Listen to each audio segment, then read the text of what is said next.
तो finally NEET 2025 का exam हो चुका है ओवर। अब तक में आपको पता चल गया होगा कि आपका सिलेक्शन हो रहा है या नहीं हो रहा है। कांग्रेचुलेशंस टू ऑल जिनका सिलेक्शन हो रहा है। बट अगर आपका सिलेक्शन नहीं हुआ इस बार और आगे आप ड्रॉप लेना चाह रहे हो, then it's right time to start with the right guidance. अब आपको डिप्रेस होकर या फिर टेंशन लेकर कि इस बार मेरा सिलेक्शन नहीं हुआ या फिर पेपर लेंदी था, हार्ड था, ये सब सोचकर अब आपका कोई फायदा नहीं है। अगर आप ये डिप्रेशन, रिग्रेट अगले साल नहीं चाहते हो, देन आपको एनालाइज करना चाहिए कि किस वजह से आपका सिलेक्शन नहीं हुआ। अगर आपका सिलेक्शन इन चीजों की वजह से नहीं हुआ है, जैसे स्टार्टिंग से कंसिस्टेंटली नहीं पढ़ पाए, स्टार्टिंग से कैसे पढ़ना होता है ये नहीं पता था, स्टार्टिंग में अच्छे मार्क्स आते थे लेकिन लास्ट में आते आते जो है वो मार्क्स कम हो गए, लास्ट टाइम तक सिलेबस नहीं कंप्लीट हो पाया, या फिर लास्ट मोमेंट में रिवीजन नहीं हो पाया आपका। अगर आपका भी सिलेक्शन इन चीजों की वजह से नहीं हुआ, देन वीडियो को लास्ट तक देखो। मैं एक तरीका बताने वाला हूँ जिसको फॉलो करके मैं एक एवरेज स्टूडेंट होने के बावजूद भी 690 मार्क्स स्कोर कर पाया। Hi, this is Noman, a first year MBBS student at PMCS Patna. How to start? तो ऐसे स्टार्ट करना है। मान लो आज आपका फर्स्ट डे था, तो फर्स्ट डे क्लास में जो चीजें आपको पढ़ाई गई उसको आपको घर पे जाके रिवाइज करना है। अब आपका सेकंड डे क्लास है, सेकंड डे क्लास में जो पढ़ाया गया तो घर जाके आपको सेकंड डे और फर्स्ट डे दोनों का रिवाइज करना है।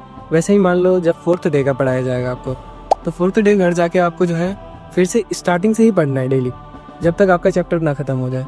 तो अब बहुत सारे बच्चे बोलेंगे कि उतना टाइम कहाँ है। तो जैसे जैसे आपका चैप्टर बढ़ता जाता है तो आप डेली उन चीज़ों को स्टार्टिंग से रिवाइज कर रहे हो, तो उसको रिवाइज करने में और बहुत कम टाइम लगने लगता है। और आपका चैप्टर जब तक क्लास में खत्म ना हो जाए तो आपको तब तक जो है आपको डेली आपको रिवाइज करना है स्टार्टिंग से ही। और ये चैप्टर जब आपका खत्म होगा तब तक आपका जो है ये 10 से 15 बार रिवाइज हो चुका होगा। इससे आपका ये चैप्टर इतना मजबूत हो जाएगा कि आप पूरे साल नहीं भूलोगे। अब जब चैप्टर आपका खत्म हो जाएगा तब आपको फिजिक्स और केमिस्ट्री का ऐसा शॉर्ट नोट्स प्रिपेयर करना है, 1 से 2 पेज का बस।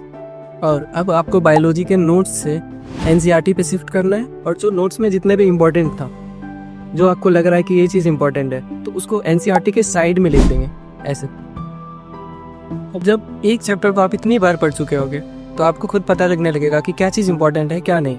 ये 1 से 2 पेज का शॉर्ट नोट्स बनाने में आपको ऑब्वियसली 3 से 4 घंटे लग जाएंगे, बट ट्रस्ट मी, ये आपको लास्ट तक जाते जाते आपके बहुत सारे आवर्स बचा चुके होंगे आपसे। आप इस तरीके को 1 मंथ फॉलो करके देखो, एंड बिलीव मी, ये आपके मार्क्स को इतना इंक्रीज कर देगा आपको विश्वास नहीं होगा। अगर ये तरीका आप लोग अपने फर्स्ट मॉक टेस्ट तक अप्लाई करते हो तो आप लोग रिव्यू बताना बिल्कुल मत भूलना। अगर आपको पसंद आया ये video, then don't forget to press the like and subscribe button. तो मिलते हैं अपने नेक्स्ट वीडियो में, जो कि होने वाला है टेस्ट से रिलेटेड, कि टेस्ट का सिलेबस कैसे कंप्लीट करना है, टेस्ट से पहले रिवीजन करने का सही तरीका। थैंक यू फॉर वॉचिंग, मिलते हैं अगले वीडियो में।